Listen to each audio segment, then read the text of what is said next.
ఓం శ్రీమాత్రే నమః. అందరూ ఎలా ఉన్నారు? నేనైతే చాలా బాగున్నాను. మీరందరూ కూడా అష్టైశ్వర్యాలతో సుఖ సంతోషాలతో ఉండాలని మనస్ఫూర్తిగా అమ్మవారిని వేడుకుంటూ ఈరోజటి వీడియో స్టార్ట్ చేస్తున్నాను. మనందరం కూడా ఏదైనా పనిని ప్రారంభించినప్పుడు ఉత్సాహంగా ప్రారంభిస్తాము. కానీ రాను రాను కొన్ని కారణాల వల్ల మధ్యలోనే ఆ పనిని ఆపివేయటం లేదా సరిగా పని పూర్తి చేయకపోవటం జరుగుతుంది. అలాంటప్పుడు మనం ఏం చేయాలి అనేది ఈ వీడియోలో చెప్పుకోబోయే మంత్రం వల్ల సిద్ధిస్తుంది. ప్లీజ్ ఎవరైతే మన వీడియోను మొదటిసారిగా చూస్తున్నారో సబ్స్క్రైబ్ చేసుకోండి.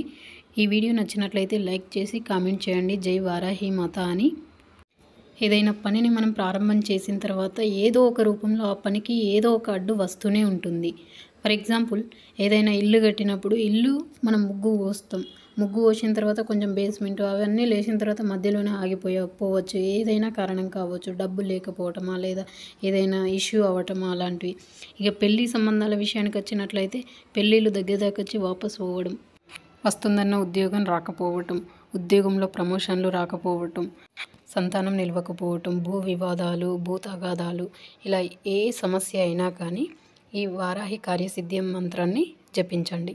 ఆ మంత్రం ఏంటి అంటే ఓం ఐం క్లీం ఐం సర్వసిద్ధి ప్రదాయే ఓం వారాహి దేవి నమో నమః. మరొకసారి మంత్రం ఓం ఐం క్లీం ఐం సర్వసిద్ధి ప్రదాయే ఓం వారాహి దేవి నమో నమః. ఈ మంత్రాన్ని 108 సార్లు జపించండి. వీలైతే 1008 సార్లు జపించినట్లయితే సత్వర ఫలితాలు లభిస్తాయి. ఈ మంత్రం జపించినా కూడా మాకు పని అవ్వట్లేదు అనుకుంటున్నారు అంటే మీకు దేవుడి మీద నమ్మకం భక్తి లేకపోతేనే అది కాదు. దేవుడి మీద నమ్మకం భక్తి ఉండి ఈ మంత్రాన్ని జపించండి. ఈ వీడియో మీకు నచ్చినట్లయితే ప్లీజ్ లైక్ చేసి షేర్ చేయండి. జై వారాహి మాత.